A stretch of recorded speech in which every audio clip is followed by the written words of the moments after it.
This whole situation is embarrassing, and I'm just done with it.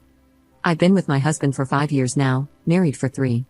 Long story short, his mom has always been overwhelming and bold with her input on everything, to put it nicely. I genuinely think it's not fair to be mad at your partner for something he didn't do himself. He can't control what his mom does or says. But what's also not fair is him not addressing it when I am clearly uncomfortable or upset, and instead just talking me into brushing it off or going with it. I never have, nor would I ever, have a back and forth with my mother-in-law. It's just not worth barking at each other.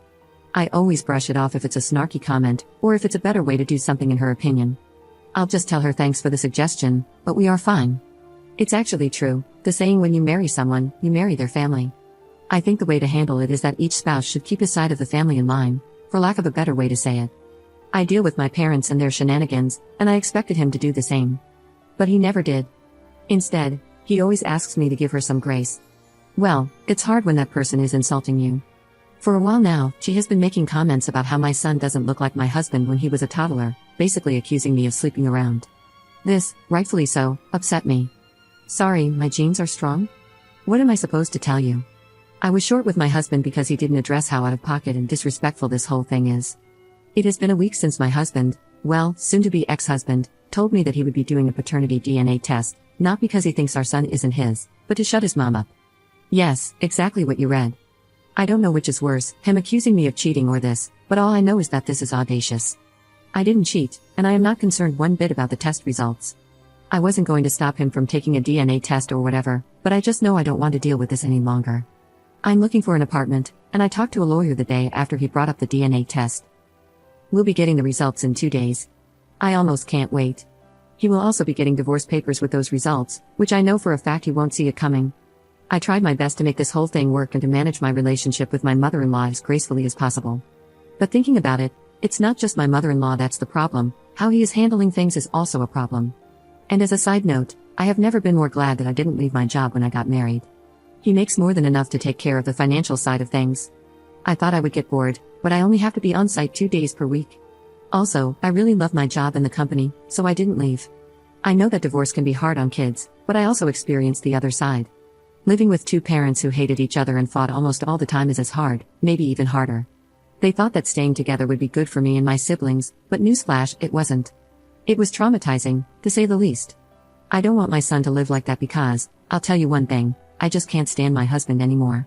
I don't know if this is a weird way of saying it, but I just don't respect him anymore, if that makes sense. I just see an unreliable man, and I know for a fact that our fights won't be the same as before. I would have said what a waste of 5 years, but I have a sweet and smart gremlin now, and having a child really pushes you to be better and to do better, so I can't complain. Update 1. Here to update you, as a lot of people were interested. But real quick, I have a comment about my last post. Please, if you are going through something serious, think twice before posting it.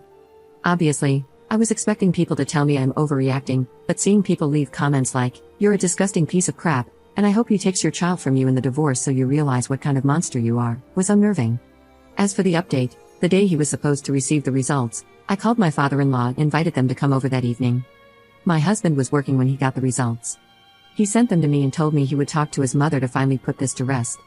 I informed him that I had already invited them for that evening and that I was just waiting for my apology before I left. I asked that he come home so we could talk before they came over. He called, and I basically told him that this is not working for me anymore. I've already talked to an attorney, filed for divorce, and it might be more expensive than a paternity test, but it would be more effective in making his mother happy. And no, I don't care that he was working when I told him. I don't think you would have either. He left work and came home. Long story short, we had a spectacular fight. He said that I am not thinking about our son and that I am overreacting because it's not like he went behind my back. And if he knew that I was this upset, he wouldn't have done it. But he knew how I felt about it. We had a heated argument when he brought it up. He just didn't care. When I gave him the divorce papers, he said he wasn't signing anything and that he'd ask his mother to apologize when his parents arrived to get it over with. Listen, I don't need him to sign it to get a divorce. It would only make things complicated, that's it. His mother said, "I have nothing to apologize for. I'm not going to apologize for having suspicions. I didn't accuse you of anything, and you can leave if you want to." So that's that. I did leave that night because I wasn't going to get an apology, and he didn't seem to understand that him reinforcing that it's okay for her to do what she did is exactly why I want a divorce in the first place. He eventually told his parents he'd be coming over from time to time to check up on them, as he is their only child, and not to bother coming over anymore until she apologizes. She wasn't amused. She told me I am taking her son away and some whore would take my son too. She is not someone that you can talk to, I'll tell you that much. It's like talking to a wall. All she knows is insulting or being passive-aggressive on a good day. But anyway, we are not getting a divorce, at least not yet. We talked the day after. He said I can always file for a divorce, but we should at least try couples counseling because he doesn't want to co-parent. Edit. He doesn't want to lose his son, plain and simple. Although it's not like if we were to get divorced he wouldn't be able to see his son, but whatever. He did say, when we talked the second time, that he can see how he was wrong, especially knowing his mother. He also mentioned that he'll just shut her down if she meddles this time. But what can I do with just words?